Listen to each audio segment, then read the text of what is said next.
This is going to focus on dating, relationships, partnership while living with AHSID. Okay, first, we're going to have you guys introduce yourselves. So, who are you? We want to hear more about you. Well, I'm Crystal Summers, and let's see about me. I make content. I'm an AHS advocate. My name is Destiny Spruill. Online, I go by Just How Life Goes. By trade, I do photography, videography, a whole muster of things. And I reside in Tampa. I'm Tenaya. I go by Tenaya Scales on social media. I usually post about my relationships and just living life with AHS because we be outside. Period. By day, I work at my local library branch. My spare time, I do a little astrology coaching. What fears or concerns did you initially have about dating or intimacy while living with AHSID? For me, I think the first fear I had, not to get too spicy on y'all, but I felt like I was gonna have to be intimate in the dark forever. You know, like lights off all the time, like don't look at me. But I couldn't live like that. But you know, when you first find out that you have AHSID, it's like, who's gonna love me, who wants to see this on my body? I have a little bit of a different experience. Technical. When I was dating men, I didn't really have issues like that. Sorry, but y'all just... They don't. But like, when I started officially singularly dating women, oh Jesus, that opened a whole different ballgame. So the conversation was different. It wasn't just about the action of it. It became about the intimacy part of it. And that was an amazing transformation. So for me, I was very much self-conscious. Like I didn't start dating until I was 30. So, but it's because I was like you, I was like, I don't want to have this conversation. I don't want to have this conversation. And life had taught me from other people's responses to me, whether romantic or just people seeing me, that nobody wants to see that. Like I was disgusting, so I was like, to avoid the mishaps, the emotions, like I just didn't date. I'm not gonna put myself in that situation. And so it took me realizing, and later in life, that I'm beautiful as I am. See me, for me, and I'm a whole person. Open the door, and what happens will happen.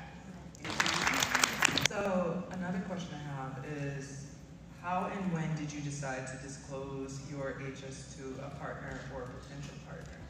When it came to disclosing to a partner, I felt like I had to trust them first because having AHSID is a very vulnerable experience. And I don't know how many of y'all were present for that intimacy chat yesterday, but there was a visual where there's a timeline where you meet somebody, you connect, you trust them, and then you share with them. And I think that's pretty much how it went with me in my current relationship now.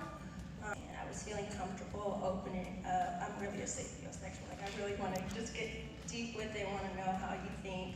Just opening up about it and just opening that line of communication when I felt like that trust was there and that I could speak my mind without this person giving me a negative reaction or not giving me the space to express myself.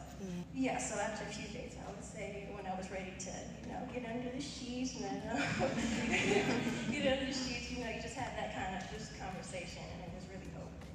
So a conversation only happened once. And honestly, even like what ended that relationship, I was just like, I don't want to have this relationship. I don't want to have this conversation again. But it's like, it's daunting. But like the conversation, how it started, we were in a relationship before I talked about having AHSID, like we were long into dating. And for me, I am very big on, unless I'm getting ready to get down with you, like you don't even know any of this. So until I made that decision, we don't need to talk about anything that's underneath my clothes. So then, like when we got to that point, and I was like, we're having this conversation, and I did it. I'm extra. I filmed it. Bless his heart. He say it don't look that bad, and I was like, because like And a lot of times, right, in people's minds, it don't look that bad. It's not an insult, but it don't look that bad. To me, it was like, so it look bad. And so, and then it led to another conversation because I'm an over communicator, I'm an over talker.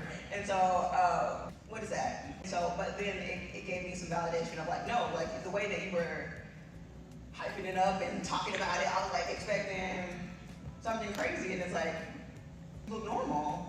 And so like that was validating for me of, you know, again, not that it's in my head because I see it, but like not everybody sees what I see. Right. And they see, again, or are able to see past, not even see past the scars, because it wasn't like he was looking past the scars.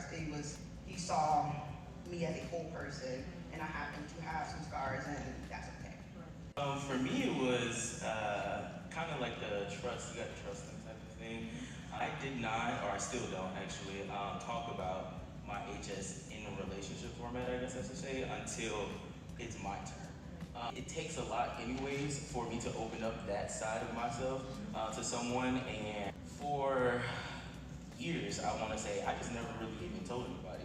But I did not necessarily initiate the conversation or even tell you what it was, because for me, I didn't even want to explain or have to tell you, oh, I have this condition, this is what happens, and yeah, I just didn't want to have that conversation. So it's just, I try to make sure they're comfortable as well and know me for who I am, because I don't want you just to see my scars and all of those things and feel like, oh, I gotta deal with this forever. You don't have to deal with this forever, but I'm telling you, this is what I deal with, and if you with me, that's what you're gonna have to deal with as well. Came to self-love. How did you guys find that within your journey when it came to that? Like, I want to say that mirror work helped me a lot.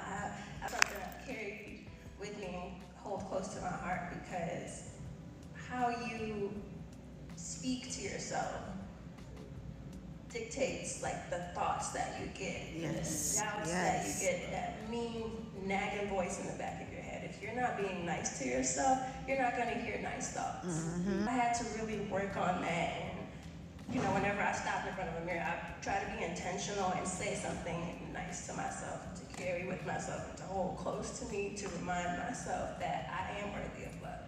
Yeah. So having the fact of telling myself that one, I'm beautiful, and two, these scars don't define me, and three, I can do pretty much whatever I want with my limitations, but I can do whatever I want for that matter.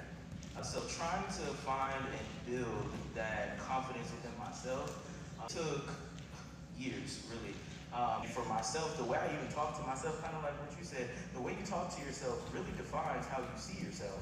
Like, little do we know, we can jokingly say, oh man, I feel like a cesspool today. So I would say for me, it took really sitting down and understanding what I wanted for me, what I wanted me to be able to look like to others. You can't dictate what I look like to you. And that's a really big part of my life. And so, you know, the word says that, you know, death and life lies in the power of the tongue. Yeah. And, you know, so a man thinketh, so he is. And so I had to learn to try to retrain my thought process of how I thought about myself. And that started with what I said about myself. The thing with the power of words is what we say about ourselves to internalize. We start to believe it. And what we say about ourselves, we allow other people to say about ourselves. And so with what I've already told myself. And I've told myself who I am. And so living with HS and trying to develop self-love really came with speaking life into myself. Yeah. And it's great to have other people speak life into you, but it starts with yourself. You gotta be able to speak life into yourself. You gotta be able to look at yourself and say, I'm that girl. Like I would say, a lot of it is just the words you speak to yourself, and then once you know who you are, you don't allow anybody else to speak to you any kind of way. Their comments in the comment section don't, you know, sting as much. It's still so next question I have for you guys, for those in relationships, what does a supportive partnership look like during flare-ups or difficult periods? Say it looks like What you said, when they're interested in your condition, it's like they're learning your love language almost. Like they're doing the research because they just want to know what's going on with you and how to help you. That one is a turn on, but that is what support looks like in an HS relationship. Another thing I'll say is just a partner who is with you every step of the way. Like there are times where I'll feel a flare in the middle of the night, and by the time I wake up, he's already ordered something from Amazon, an ice pack that'll fit right to help me decompress. Who lets you have those moments too when you just need to grieve, because I think that's another thing we don't talk about. Yeah. HS, and we are constantly grieving our bodies. So to have someone there to support you with that, just allow you the space to express yourself, to cry, to not say anything, but to just hold you and support you in any way that you can. Like, it's essential. Me and mine, I would say communication. Number one thing that we're still working on, but it is like a constant change, because for me, my diagnosis continued to develop past. That was a different game changer for our relationship. Because we went from being able to handle it at the house, and on top, she does not even like blood and pus and none of that. And she's like, we cannot move. And I'm a champ. I will not ask for help.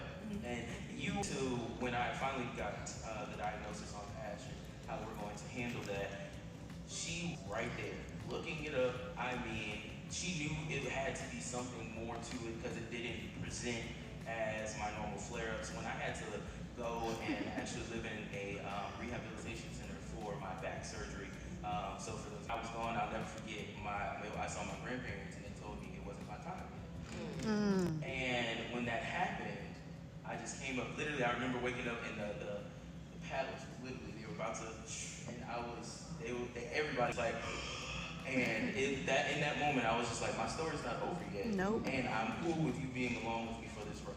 Hey. So, what does it look like, just friend-wise or like family-wise? Like, what does that look like for you coming from that aspect? I would say still like it's like getting the base to breathe. When we're on vacation and being like, okay, we need to stop. We've been doing a lot. Crystal needs to rest. Right. We need to not feel guilty about it, being like, we've been doing a lot today. I need to go home. And like that's, I ain't gonna ask for help. I mean, I ain't gonna turn it down if you offer it, but I'm not gonna ask for it. And so just kind of taking that initiative and stepping in when they realize, hey, you need rest, or you might not even know you need rest, but we see you need rest because we know how you move and you're moving different right now. And so being able to notice in me, even when I don't notice in myself, that I need a break. So, next question I have for you guys.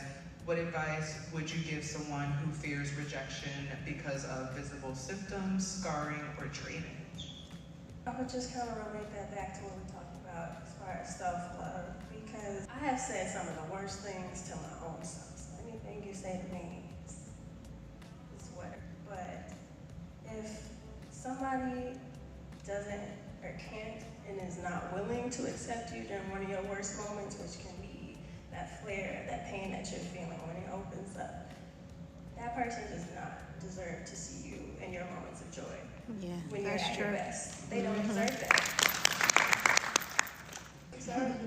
For me, I'm going to tell them relationships are like a tree. And that's Because of visible symptoms, scarring, or drainage.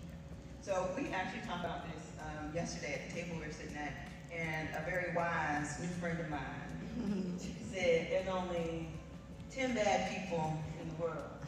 And once you meet those people, they go, but you'll eventually meet your person. Everybody's not your person. And but I'm a proponent of rejection. It's just redirection and all protection. Yeah. Meaning that redirect, like sometimes rejection is hard. It's hard to be, you like somebody or you feel like you're constantly being rejected. But understand that I would prefer to be rejected now than go down the wrong road for too long. Right, right. And the rarest commodity in this world is time. I can't get that back. Right. I think we have to really sit in with the fact of sometimes we're going to be rejected. Acknowledging that it does suck, but also realizing that I'm one step closer to my person when I leave whatever that situation was. That I have is, how can partners educate themselves and show meaningful support to someone living with HS? My partner sends me TikToks or Instagram, and it is like a people from the community. Like most recently, I think it was like fears around like having children with HS, and just sending like those other resources, anything you see across your feed, and it's like, hey, this warrior's trying this, maybe this is something you can try. Maybe this is an alternative. This is like in the loop, and they're just supporting me like that. Shout out to all of them. Give it up for the volunteers.